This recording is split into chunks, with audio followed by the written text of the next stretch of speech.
nama saya Gus Suryanto. Saya lahir di Bedakah, jadi itu masuk kawasan Kecamatan Kertek. Jadi bapak saya dulu pemimpin perkebunan di sana, gitu. Jadi dari era Jepang, Belanda sampai Indonesia. Ya, saat ini saya selain masih aktif mengelola beberapa organisasi, kan saya kebetulan mendirikan klub foto ABBW, mendirikan forum Perupa Wonosobo juga dengan teman-teman awal ya. Komunitas saya Seniat Gunung, kemudian Wikraf juga kerajinan Wonosobo, dan pendidikan antikan Wonosobo, perkerisan Wonosobo, dan saya rata-rata di sana sebagai penasihat. Jadi kadang-kadang kita harus ikut terlibat ketika ada kegiatan-kegiatan. Tapi sehari-hari saya banyak mengisi waktu dengan kadang membaca, menulis, sama membuat warangka keris. Jadi saya juga jadi perajin di rumah, dan sekali waktu juga masih aktif di dunia fotografi. Yang terakhir kemarin juri salon foto di Jakarta. Saya mulai menyukai seni dari kecil karena ibu terutama yang memperkenalkan saya pada dunia seni, dan termasuk kakak saya yang nomor satu, karena kakak saya nomor satu dulu guru seni rupa. Nah, mulai SMA saya sempat bikin pameran juga dengan teman-teman Wonosobo.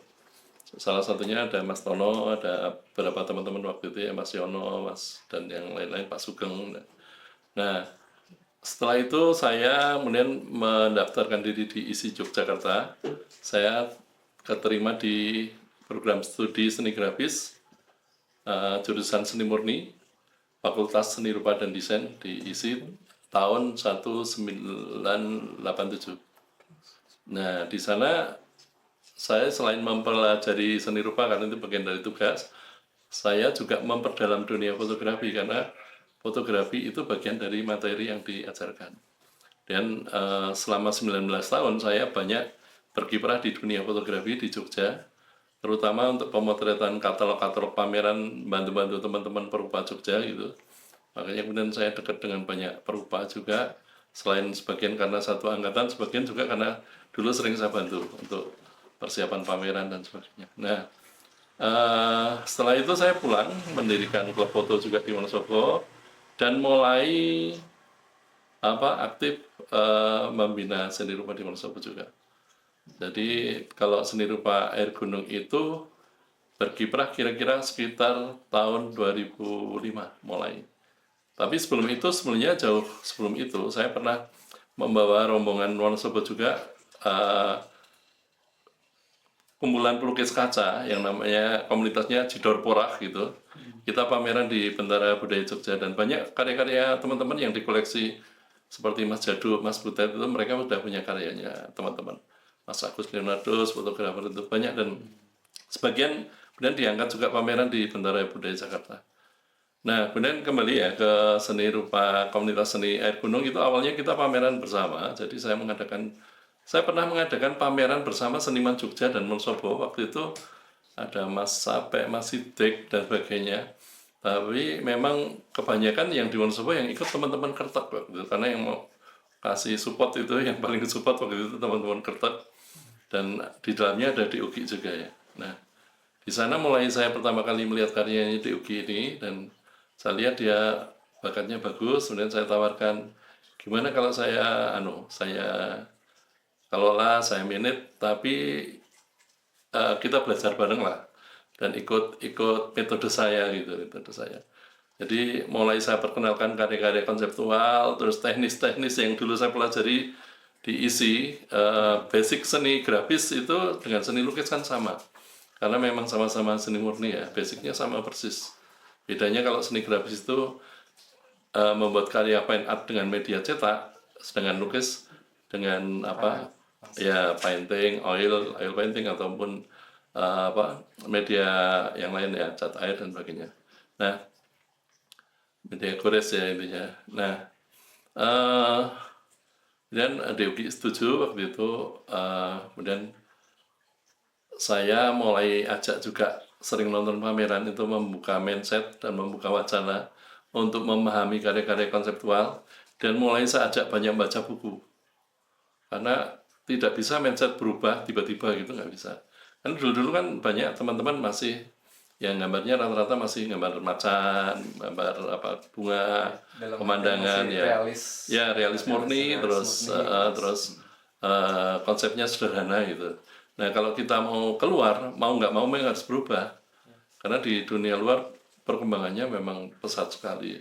selain pesat dinamis juga Ya ya. dinamis, pesat, dan apa namanya, ya harus ada sesuatu yang baru. Nah kemudian setelah saya lihat Deoki itu realisnya kuat sekali. Dan waktu itu saya juga dibantu teman kurator seni Semarang, Mas Bagus, yang melihat ini dia kalau gambar plastik bagus, Mas Bagus yang Mas tuh Bagus yang nyarankan kenapa nggak explore ini aja. Kemudian saya mulai bantu untuk eksplorasi dengan media plastik. Dan itu awalnya mulai Deoki mulai muncul. Setelah Deoki muncul dan bisa pameran di Jogja, dan saya mengajak juga teman-teman yang lain. Jadi sampai total itu 19 anak yang saya kelola waktu itu. 19 anak ya. Iya, jadi bertahap. Jadi sistemnya itu memang apa namanya? Saya membiayai operasional semua pameran Riset dan sebagainya. lain-lain. Ya, terus nanti ada sistem pembagian. Saya seperempat yang saya kelola. Dari seperempat itu yang saya sebagian besar saya kembalikan untuk operasional juga. Jadi dan ketika mulai banyak itu sebenarnya biayanya udah nggak cukup gitu. Karena tidak selalu bahwa 19 orang itu sukses semua kan nggak. Kayak perguruan silat itu kalau daftar pertama kali 50 yang jadi pendekar ya cuma 3 gitu kan. Kadang-kadang gitu ya. Nah itu sama. Jadi kadang-kadang ketika pameran di luar kota itu ternyata juga biayanya cukup besar gitu. Dan masih ketika waktu itu booming seni rupa semuanya masih lancar semua. Tapi kemudian tahun 2000 tahun berapa ya, sekitar 2011 kalau nggak salah, 2022 apa ya, 2000 Terkait apa Pak? krisis Krisis moneter itu 2009. 98 ya. Iya, krisis moneter. Ya 98. Jadi krisis yang kedua itu tuh sekitar tahun 2009 ya mungkin. Itu galeri-galeri yang banyak yang gulung tikar. Oh, oke. Sehingga dampaknya juga sama ke kita yang dulu linknya dengan beberapa galeri, dan itu ketika galeri gulung tikar dampaknya kita juga sama, nggak bisa ikut pameran di berbagai tempat itu. Dan itu produktivitasnya akhirnya jadi menurun karena memang harus ada balance, keseimbangan antara biaya masuk dan biaya keluar itu harus balance. Karena bagaimanapun sebagian udah berkeluarga, terus sebagian juga harus memang menghidupi diri sendiri itu. Sementara di kota kecil kan berbeda dengan kota besar. Kalau kita mengandalkan di Wonosobo aja kan susah gitu ya. Pasar seni di sini kan tidak bisa tinggi. Dan sedangkan kita harus keluar, ketika keluar itu juga sekali event itu butuh biaya besar. Ya, belum saingannya setiap tahun itu kan ribuan seniman juga yang muncul ke permukaan. Nah memang metode saya waktu itu gini, untuk memunculkan beberapa teman sehingga secara bergantian banyak muncul nama seperti Ugi Sugiarto, Awi Ibanita. Awi karyanya seperti ini. Ini dulu jadi cover dia ketika pameran bersama di Jogja, di Taman Budaya Jogja. Dan di Irawan juga itu jadi cover di pameran Bentara Budaya Jogja. Lalu itu pameran bareng-bareng dengan teman-teman Jogja, dengan beberapa seniman di luar Wonosobo ya. Nah, saya metodenya ketika awal DUGI sudah muncul, beberapa galeri kan datang ke tempat saya dan ingin memamerkan DUGI gimana gitu. Saya bilang boleh, tapi catatannya saya harus boleh ngikutkan salah satu seniman itu. Itu karena kalau seniman dia berangkat sendiri ya sulit. Karena galeri itu punya kurator dan kurator itu punya standar. Dia nggak mau kalau ini CV-nya aja belum jelas gitu kan. Nanti pasti nggak mau. Nah, saya harus bagaimana caranya biar galeri bisa terima saya dengan sistem kayak gitu. Oke, ini teman saya pameran tapi saya juga titip. Tapi saya konsekuen. Teman yang dampingi itu juga levelnya harus kita genjot.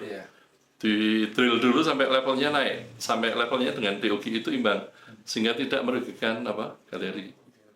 Ya, dalam dunia seni rupa itu kan pilar-pilarnya ada 5 ya, seniman, ada kurator, Motor, galeri. ada art dealer ya, art dealer, galeri, terus ada balai lelang, ada kolektor kan.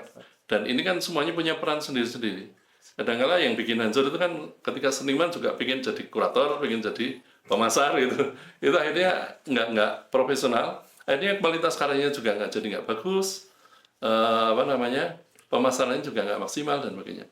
Itu memang idealnya eh, ya masing-masing punya peran dan itu hubungan ini pilar-pilar ini harus bagus ya. Menjaga hubungan itu salah satunya yang paling penting adalah menjaga attitude. Attitude itu salah satunya kalau kita udah deal tanda tangan ya apapun harus dikerjakan, harus pameran. Kalau udah sanggup pameran ya apapun harus on time, tepat waktu dan maksimal itu. Itu kan namanya menjaga etika. Itu. Bahkan waktu pameran lukisan kaca dulu saya sampai jual motor karena saya udah komit dengan Bentara Budaya untuk memamerkan karya teman-teman. Itu saya lakukan karena harus, kalau enggak nama baik kita tercoreng. Satu galeri itu kenal dengan galeri yang lain, jangan dikira nggak kenal. Begitu kita tidak konsekuen dengan satu galeri, nanti galeri yang lain juga akan melihat bahwa kita itu nggak bisa diajak kerjasama. Itu salah satunya seperti itu. Kemudian untuk komunitas air gunung sendiri ini, untuk teman-teman yang tergabung di dalamnya, apakah memang mereka itu semua adalah akademisi atau hanya teman-teman yang memang otodidak? Mungkin Bapak bisa sampaikan. Rata-rata otodidak. Rata-rata Ya, yang akademisi cuma satu, Ari Rejo Arianto yang bikin biawak kemarin ya. Itu akademisi, yang lainnya rata-rata ada yang lulus SD, ada yang lulus SMP, ada yang lulus SMA. Dan ketika kita pameran di Bentara Budaya Jogja, itu sampai Pak Agus Burhan, rektor ISI, itu datang nonton juga. Dan saya ketemu loh Pak, kok sempat nonton sini Pak? Ya saya tuh di bel dosen-dosen. Saya katanya saya harus nonton, disempatkan nonton gitu. Ini nonton karyanya teman-teman. Dan itu kuncinya kalau mau karya kita bagus, ya memang ada kurasi internal dulu dan yang mengkurasi harus yang paham standar ya di luar. Kalau ini sudah kita ngelihat ini udah bagus, berani keluar baru kita keluarkan. Jadi begitu di luar istilahnya betul-betul. Ketika udah tarung pameran ya udah nggak bisa diperbaiki. Artinya karya harus betul-betul udah maksimal dulu baru bisa keluar gitu. Jadi level itu harus naik dulu. Ketika levelnya udah naik baru masuk di wilayah itu. Itu Bapak sendiri yang bersama mungkin ada beberapa. Iya, kalau itu lebih banyak saya sendiri. Ya, saya selalu terbuka dengan seniman. Jadi dia punya ide apa, ayo kita kerjakan bareng. Kita bantu. Saya juga di fotografi, yang basic-basic realis kan kadang-kadang saya juga bantu juga. Terus konseptual kita diskusikan. Itu konsep pembelajaran teknik dan konseptual itu bertahap. Jadi tidak langsung ya, karena itu memang untuk meningkatkan kualitas kan nggak bisa tiba-tiba kayak sulapan kan nggak bisa. Ada tahapan-tahapan. Nah yang dua, pengetahuan bahan. Dulu banyak anak yang bakatnya bagus, tapi saya lihat ini goresannya bagus, teknisnya bagus. Tapi kenapa karyanya tidak bisa bagus? Saya lihat ternyata dia pemilihan bahannya tidak bagus. Karena bahan itu membentuk estetika. Adalah Mas Hadi melukis satu objek yang sama ya, dengan bahan yang merek cat yang murah sekali dengan yang mungkin mahal sekali kayak Rembrandt misalnya, hasilnya akan jauh berbeda. pasti beda. Objeknya sama, hasilnya pasti akan beda. Orangnya sama, hasilnya akan beda. Karena itu bahan baku itu akan membentuk estetika. Jangan kan melukis sablon pun dengan cat murah dengan mahal ya hasilnya beda. Itu kayak gitu. Kemudian untuk setelah penggodokan ini selesai, kemudian mereka siap untuk ditarungkan, apa saja nih kira-kira penempatan yang dilakukan untuk menjaga supaya teman-teman ini tetap mau berkesinambungan dan ini air gunung ini adalah tempat yang tepat untuk mereka berpayung, atau ini adalah rumah, kan kita bisa anggap bahwa air gunung ini adalah rumah untuk para perupa-perupa yang Bapak didik dengan komunitas yang manajemen art. bagaimana? Ya, memang sebenarnya menjaga itu tuh juga tidak gampang Pasti gitu. tidak mudah. Karena kita mengelola 19 orang, kepalanya 19 Betul. dan beda-beda gitu. Ada yang memang etosnya kerja bagus, ada yang tidak bagus. Ada yang bakatnya bagus, etos kerjanya rendah. Tentunya. Dan pengalaman saya yang bikin orang maju bukan bakat, tapi etos. Etos kerja. Jadi awal-awalnya anak-anak yang dianggap bakat itu kadang-kadang juga agak sepele ya. Bikin karyanya nggak maksimal, akhirnya kan malah kalah sama yang etosnya. Yang etos kerja bagus itu dia setiap hari belajar dan dia mau tahu, pengen cari tahu, terus pameran nonton terus sehingga dia image dalam dirinya berkembang, citra yang dia tangkap dari luar dia itu kan beragam, akhirnya dia sendiri berkembang. Ketika image kita berkembang kan karyanya juga ikut berkembang. Kayaknya ikut ya. Nah, itu salah satunya untuk menjaga itu ya memang sering nonton pameran. Itu menjaga semangat itu. Salah satunya memang diajak nonton pameran, lihat karya-karya yang bagus gitu. Dan salah satunya ya memang pasar itu juga membantu. Tapi ketika pasar betul semua jatuh, ketika Covid terutama itu kan semua kena. Enggak cuma Wonosobo ya. Ya. Jogja, kota-kota besar semuanya kena. Bali dan lain-lain. Ya, semua kena semua dan itu yang paling bisa bertahan kan seniman kelas menengah ke atas. Tapi menengah ke bawah semua ambiar semua. Nah, itu bagaimana juga produktivitas itu kan tetap ya harus terbantu dengan keamanan finansial. Jadi harus balance. Tapi finansial itu tidak boleh ganggu kreativitas. Jadi kadang-kadang lah kayak gini aja udah laku gitu, itu akan merusak mental dalam berkarya. Atau berpandangan bahwa kalau laku itu berarti bagus, itu juga tidak tepat juga. Jadi beda wilayah itu, beda wilayah. Jadi memang pembinaan mental itu sangat Ya. mendasar Terus sekali. yang dua juga sering undang teman. Jadi saya kenal dengan banyak kurator juga. Beberapa kurator kan pernah nginap sini juga. Terus mereka saya undang, terus saya pertemukan dengan teman-teman gitu. Bahkan dulu ya dari orang luar ada yang datang sini juga. Terus kalau kurator muda yang pernah sini ya kan Mas Ko Sindarto, Mas Sujud, yaitu Mas Bagus Semarang. Ada berapa sih teman yang suka main sini? Iya, dan itu saya pertemukan dengan teman-teman. Mereka saya ajak juga ketemu dengan beberapa galeri sehingga itu jadi bagian yang memotivasi teman-teman untuk berkarya. Kemudian Pak, untuk teman-teman dari komunitas Air Gunung ini, berarti semua karya yang muncul atau diterbitkan atau ditelurkan atau dilahirkan dilahirkan dari komunitas Air Gunung ini, apakah punya ciri khas entah itu harus kontemporer saja atau mungkin campur, ada yang sukanya realis atau apa? Iya, kalau basic umumnya realis ya basic awalnya. Tapi kalau hanya realis biasa kan tidak menarik. Jadi saya dorong teman-teman untuk membuat realis tapi yang berbeda, entah itu dari sisi teknis maupun konsep. Karena karya itu kan gini, kalau kita konsepnya bagus tapi visual jelek juga nggak bagus. Tapi konsepnya bagus, konsep bagus, visual jelek nggak bagus. Tapi sebaiknya konsepnya istimewa, visualnya istimewa, itu akan menjadi karya bagus. Jadi kalau mau bagus ya dua-duanya harus istimewa. Ya. Terbalikan itu ya, visual jelek, konsepnya bagus ya nggak akan bagus. Jadi dua-duanya harus digenjot semua.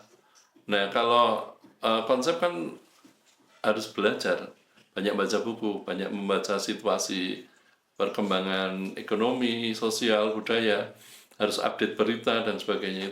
Itu mau nggak mau kayak gitu. Karena kalau nggak ya karya kita kan seperti karya masa lalu terus, dan kita nggak akan bisa melampaui para master masa lalu. Ya kayak gitu. Jadi, itu memang harus ada progres belajar, membaca itu salah satunya. Kalau makanya dulu saya ketika diisi, kenapa sih ada pelajaran psikologi, ada pelajaran filsafat, ada pelajaran metode penelitian, ada pelajaran sosiologi juga. Ini kalau orang mikir hubungannya apa dengan seni rupa? Ternyata banyak banget. setelah kita mendalami makin dalam, ya semuanya dibutuhkan. Ya, karena yang karya yang bagus itu yang mampu memprovokasi orang yang melihat. Jadi ketika kita lihat orang nontonnya maju mundur, habis itu setelah 10 tahun kemudian dia masih ingat karya itu, berarti karya itu istimewa. Ya, mampu memprovokasi otak orang, memiliki apa ya, eh, pengaruh yang kuat, ya, Pesan sampai. pesan dan kesannya sampai. Ya, dua-duanya.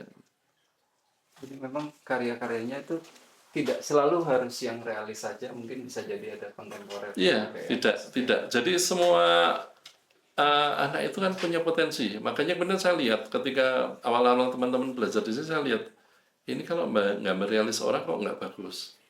Tapi kalau gambar yang ada hubungannya dengan daun-daunan itu bagus. Masuk. Tapi kalau hanya gambar daun dan bunga, akhirnya kan jadi kayak karya non konseptual ya. Konseptual. Nah, berarti gimana biar lebih menarik? Misalnya kayak Mas Gofir itu kemudian daun saya kombinasi dengan figur. Wah, itu untuk Ya. Mas Gofir. Ya, Wah, D. Irawan karena dia juga kuat di teatrikalnya dan dia terbukti sebagai pelatih pantomim udah berapa kali meloloskan muridnya juara nasional di pantomim. di pantomim, Iya. tapi dia bisa mampu melahirkan Nah, karya-karyanya cenderung teatrikal juga. Wow. Jadi itu saya memang membaca karakter orang personalnya beda-beda dan minatnya di mana. Yang dua, kadang-kadang kita butuh orang lain yang melihat kemampuan kita. Kalau dia nggak kuat gambar orang, dipaksa gambar orang ya tetap hancur aja gitu kan. Ya dia kuatnya kok kalau gambar ini ya bagus, berarti didorong ke sana. Tapi harus berbeda. Misalnya Mas Tunar, oh visualnya bagus, dia kalau gambar pointillis kuat. Pointillis warna ya, nah kita dorong ke sana gitu. Untuk perkembangan karya-karya Mas Ugi dari waktu-waktu menurut Bapak bagaimana? Ya. Apakah ada Jadi dalam perkembangan dalam berseni rupa ya, setiap seniman itu kalau mau terbaca memang harus berbeda dengan orang yang lain. Apalagi kita Wonosobo kan kita rata-rata basic realis dan tidak mengenal akademis ya sebagian. Kemudian kalau keluar itu harus saingan dengan ribuan seniman yang digemblengnya kayak gitu. Nah, kalau karya kita biasa aja kan tidak akan menarik.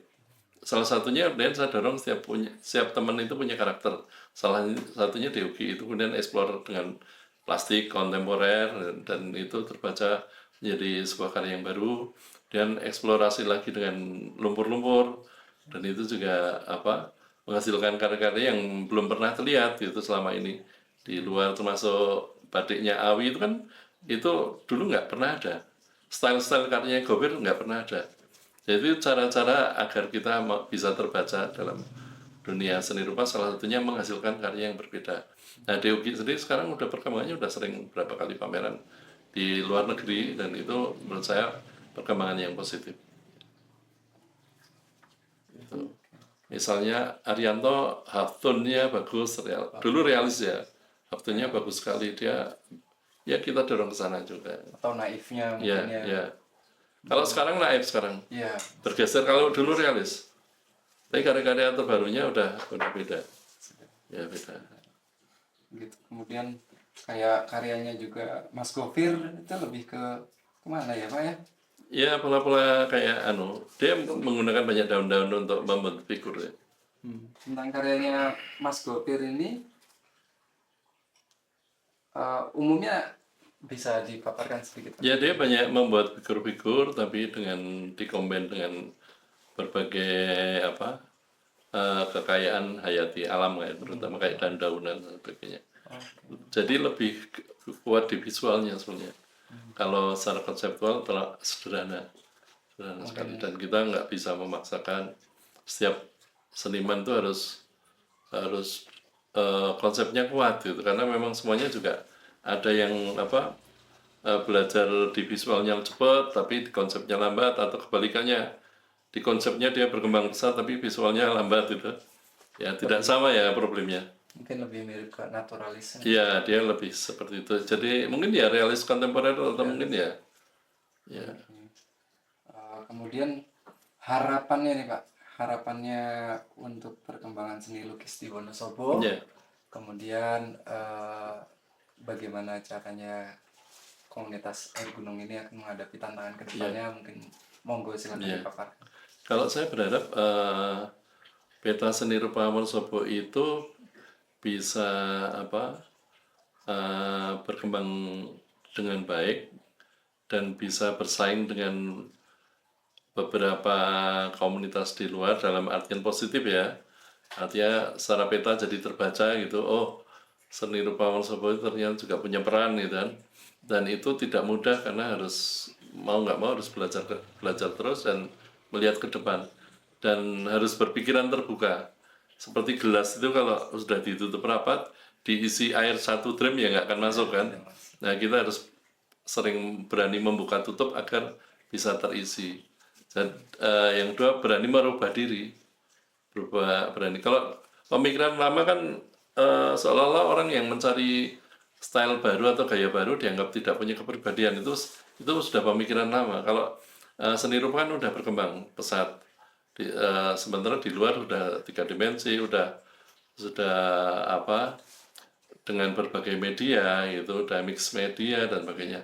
Artinya seni rupa itu perkembangannya udah pesat banget, sudah digabung dengan audio, ya betul, sudah pesat sekali. Sementara kalau kita masih diskusi, saya masih berbicara tentang 2 dimensi dan masih berbicara tentang teknis saja, nanti nggak berkembang. Teknis harus sudah selesai dan harus berbicara tentang sesuatu. Jadi kalau sastrawan ya menyampaikan pesan-pesannya lewat tulisan.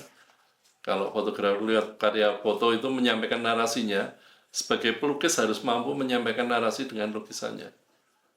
Pesan saya untuk teman-teman seniman harus yang kompak, harus saling support, harus punya pikiran dewasa, harus saling membantu satu dan yang lain agar semuanya bisa maju bareng-bareng. Ya, kira-kira gitu. Ya. Ini karya Tunarno, itu merepresentasi ulang karya Leonardo da Vinci, Mona Lisa ya, lukisan ini, tapi wajahnya diganti wajahnya Marilyn Monroe. Jadi ini ada eksperimentalnya, kalau wajahnya diganti yang lain, apakah kekuatannya, daya tariknya berubah atau tidak. Ya. Jadi dia cat minyak tapi ditutup terus pakai kuas. Jadi memang sulit sekali kalau pointillis dengan teknik statis, hanya pakai rapido atau spidol itu mudah. Karena itu statis kan. Tapi kalau ini kan kuas, jadi agak sulit karena dia harus betul-betul harus nahan diri. Dan ini jutaan ribuan titik. Jadi kadang-kadang dia kalau melukis sampai kepiur matanya sampai berkunang-kunang gitu. Ya.